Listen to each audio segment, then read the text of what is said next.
रामायण कथा भाग 12 श्रीमद् गोस्वामी तुलसीदास जी द्वारा लिखित श्री रामचरितमानस। पिछले भाग में हमने देखा कि भगवान श्री राम और सीताजी का मिलन हुआ। दोनों एक दूसरे को देखकर हर्षित हुए। सीताजी गिरिजा माता का आशीर्वाद लेकर राजमहल गए और भगवान राम भी गुरु के पास आ गए। अब भगवान चंद्रमा को देखकर सीताजी का वर्णन करते हैं और फिर सीताजी की छवि अपने मन में भर के श्री राम ने विश्राम किया। दूसरे दिन प्रातःकाल सूर्यदेव से पहले उठकर श्री राम जी ने अपनी नित्य क्रिया समाप्त करके अपना धनुष सवार रहे थे। तभी लक्ष्मण आए और बोले, मैंने तो आज पूरी रात एक ही सपना देखा कि स्वयंवर में विजय आपकी हुई। सभा में आपके पहुंचते ही सभी राजा का तेज उसी तरह मलिन हो गया जैसे सूर्य देव के निकलते ही चंद्रमा मलिन हो जाता है। मुझे पूरा विश्वास है कि आज आपकी ही विजय होगी।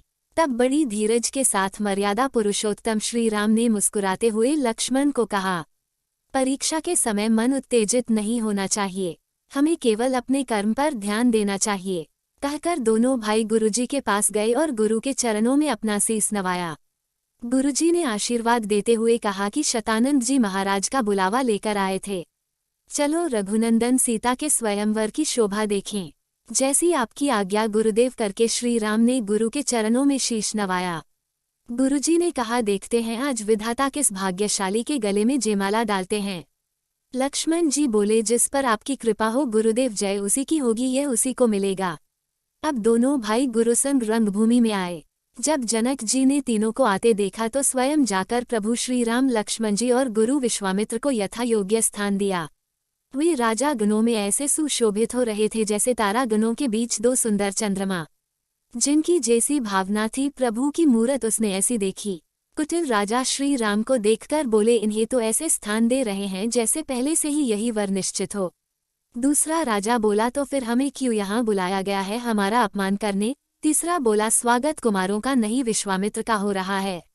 ये कुमार जिनके दूध के दांत भी नहीं टूटे, ये क्या धनुष तोड़ेंगे। तो कोई राजा बोला, ये धनुष तोड़ना है, इसे तो मैं ही तोड़ दूंगा। ये सब वार्तालाप सुनकर प्रभु मन ही मन मुस्कुरा रहे हैं। सभा में सबने प्रभु का अलग अलग रूप देखा। सुरवीरों ने प्रभु का वीर रस रूप देखा, स्त्रियों ने श्रृंगार रस रूप और विद्वानों ने प्रभु का विराट रूप देखा, जिसमें प्रभु के बहुत से मुंह, हाथ, पैर, नेत्र थे। और राजा जनक समेत सभी रानियों ने उन्हें अपने बच्चे की समान देखा। उनकी प्रीति का वर्णन नहीं किया जा सकता। योगियों को तो वह शांत, शुद्ध और परम तत्व के रूप में दिखे। हरि भक्तों को तो वह इष्ट देव के समान दिखे। सीता जी श्री रामचंद्र जी को जिस भाव से देख रही थी उसका तो वर्णन ही नहीं किया जा सकता।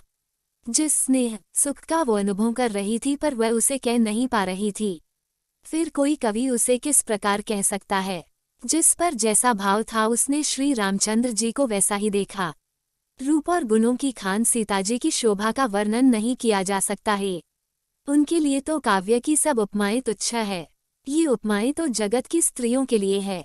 भगवान की स्वरूप शक्ति श्री जानकी जी का वर्णन इन उपमाओं से करना तो सीताजी का अपमान करना होता। सीताजी की तुलना की जाए ऐसी सुंदर तो जगत में कोई युवती ही नहीं बनी जिनकी सीताजी को उपमा दी जाए। सब सखियां सीताजी को साथ लेकर मनोहर गीत गाती चलती है। सीताजी के नवल शरीर पर सुंदर साड़ी सुशोभित है। जगत जननी की महान छवि अतुलित है।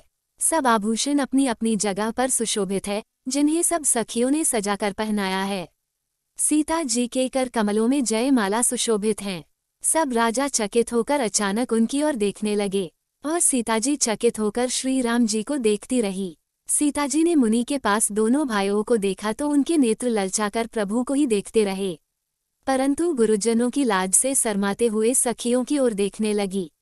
राजा ने गुरुजनों को प्रणाम किया और गुरु की आज्ञा लेकर स्वयंवर शुरू करने का आदेश दिया। राजा ने भाटों को बुलाया, वे विरुदावली गाते हुए चले आए। राजा ने कहा, जाके मेरा प्रण सबसे कहो, और भाट ने जाके राजा का प्रण सब राजा को सुनाया। आगे की कहानी अगले भाग में। जय श्री राम। दोस्तों, हमने भगवान श्री राम की लीलाओं को सरल भाषा में समझाने की एक तुच्छ कोशिश की है। आपको हमारी कोशिश अच्छी लगी हो तो वीडियो को लाइक कीजिए और चैनल को सब्सक्राइब कीजिए। कमेंट में जय श्री राम लिखिए।